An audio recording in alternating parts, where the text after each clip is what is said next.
I don't know, these sales are starting to not make sense, comic fam. Let's get into it. Another week, another list. We got the leader of the Gempire on the line.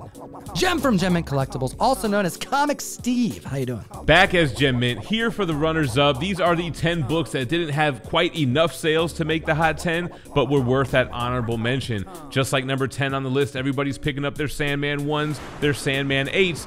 We have Essential Vertigo, the Sandman Issue 1, a reprint. Debuting in 1996, hit that like and slap the subscribe button, comic fam. We're here every week for you. Do it for Comic Butch, and take a look at this.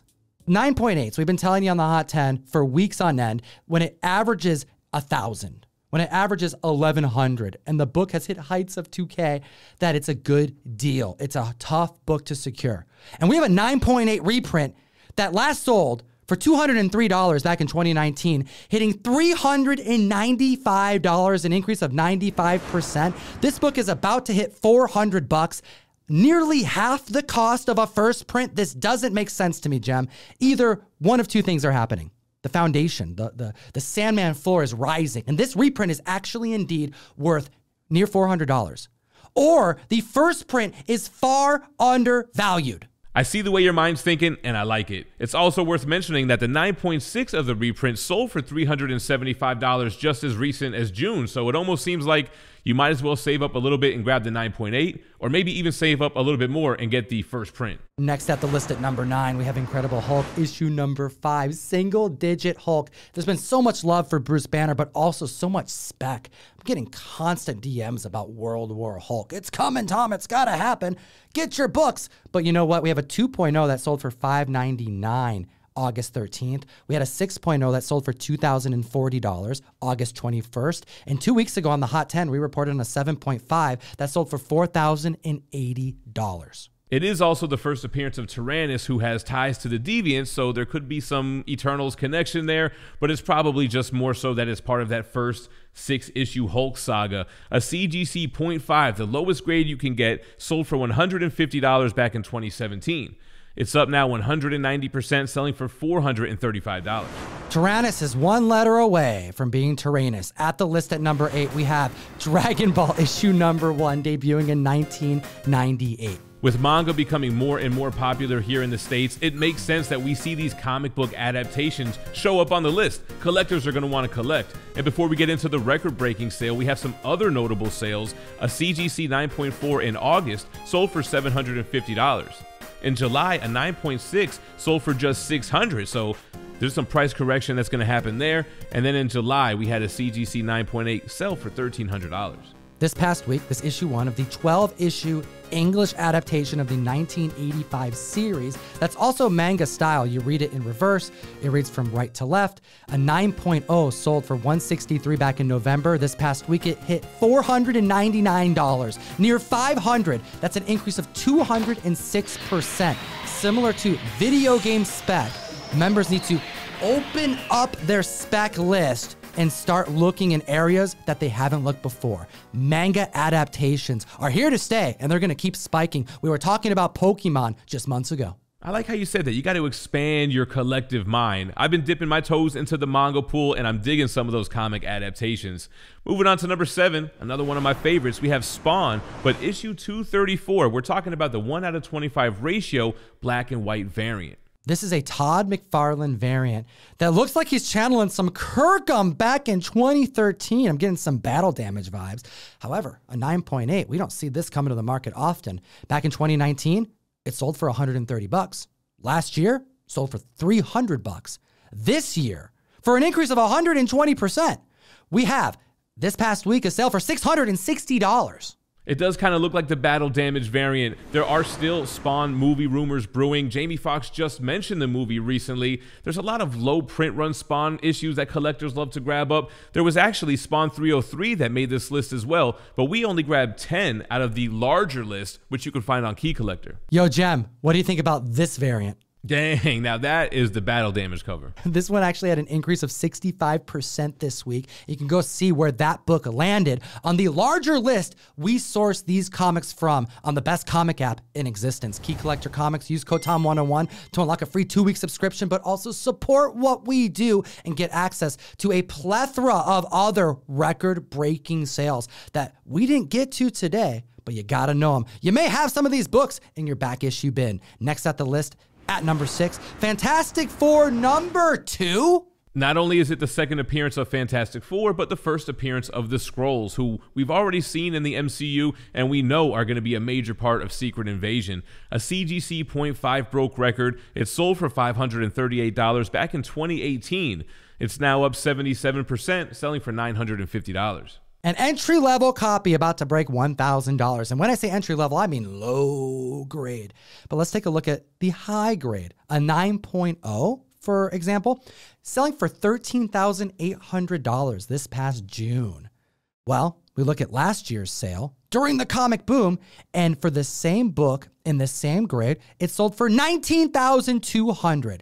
Now, typically, when there is a drop that steep for the same book in the same grade, what are some reasons, some things that we look into, Steve, to make that make sense? Yeah, usually when we see this big of a difference, we start to examine the book itself. Was it more vibrant? Did it have a better wrap? Did it have no chipping or whatever it was? But this book was the same exact book with the same serial number and everything. It's a shocking drop. And I was even more stunned to find out that it had the same serial number on the slab. It's quite possibly the same initial buyer who sold it because both sales took place on the same auction site, Comic Link. But we can't confirm that. Moving on to number 5 on the list, back to Incredible Hulk, this time with issue 156 from October of 1972. It's the first appearance of Krylar, who we recently had Bill Murray rumors that he might be portraying that character in Ant-Man and Wasp 3: Quantumania. The man who knew too little, rumored still to portray Krylar, but indeed is in the film. San Diego Comic-Con attendees saw a private viewing of the trailer, seeing Bill Murray as a normal person. Doesn't look like there's anything too special. He'll probably be super funny. However, he seems to be just a friend of one of the leads, Janet Van Dyne. How much of an impact this character will play in the movie is yet to be seen. What we do know is that there is a total of 117 total graded copies of this book, and there are 10 9.8s, 37 9.6s.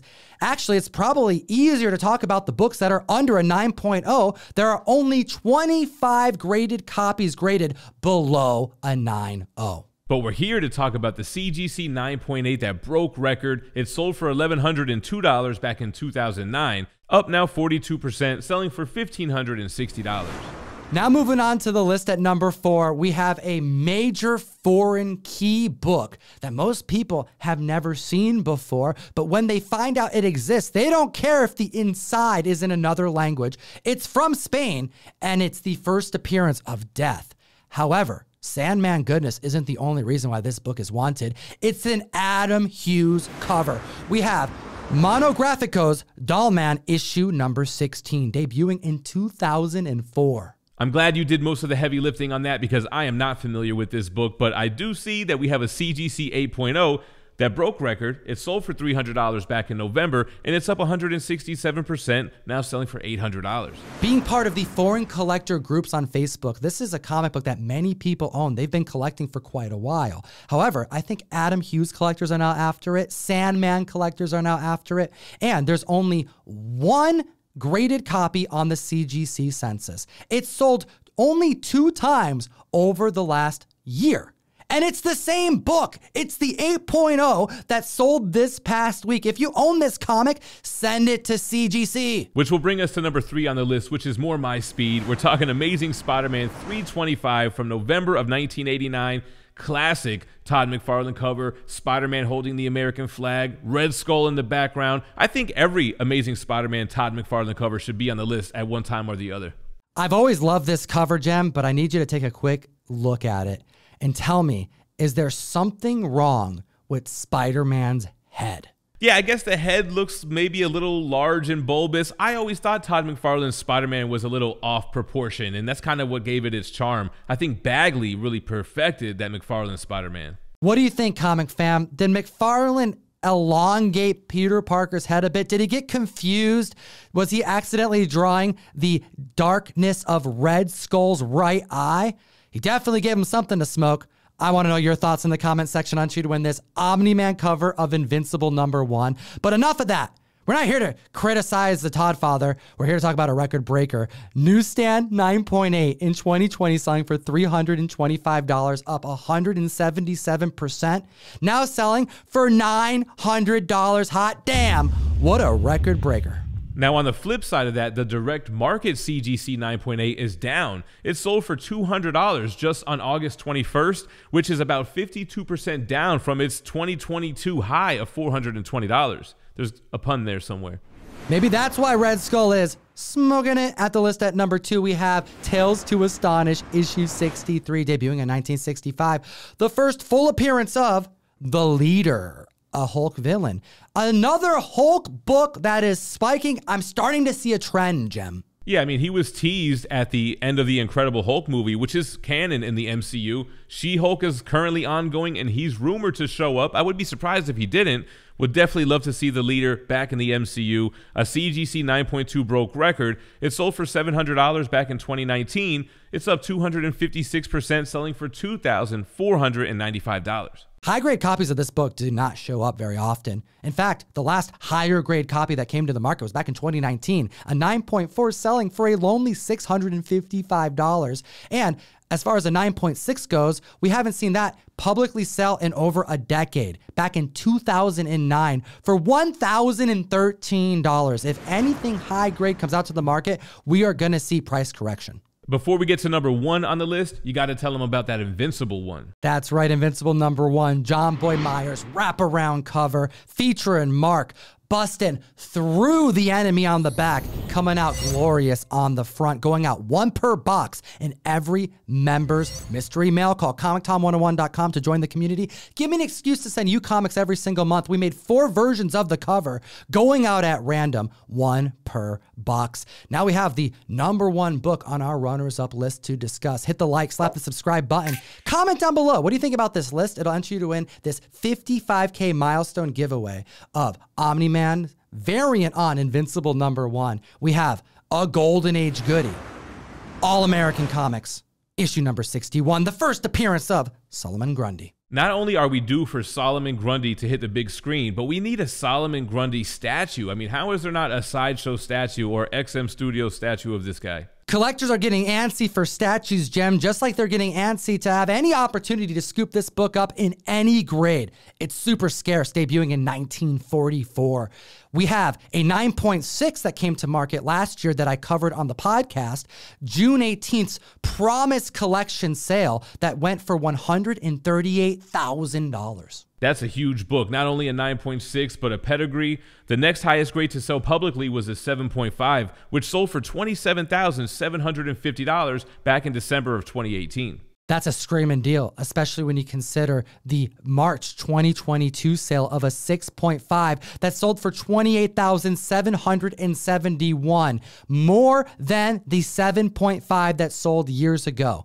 But we're not here to talk about mid-grade copies. We're not here to talk about pedigree copies. We have an intro copy, a 1.8 that shattered records, last selling in 2011 for $1,000. This most recent sale puts it up 750%, selling for $8,500. An increase of $7,500. It's immense for a low-grade copy. But when you're looking at a 6.5 that's going to cost $28,000, you pay what you can for the nicest looking book. And if it's low grade, it may be the only time you're going to get an opportunity to grab this scarce, wanted Golden Age collectible. We appreciate your time today, comic fam, as always. Geek responsibly and stay minty fresh. Enough said. Join myself, Jem Mint, and all my friends on the best new place to buy and sell collectibles. It's called Whatnot. It's actually pretty new in the comic collector space, and you can join us by hitting the link in the description, supporting what we do. We do dollar start auctions that last as little as 15 seconds long. We do exclusive drops, key books, as well as multiple giveaways every single show. Link in the description, and we have 2 other videos for you to check out. Keep up on the Hot 10. Keep up with the Trending 10 that gets updated every single week. We're trying to keep you up to date, comic fam, and have a great week.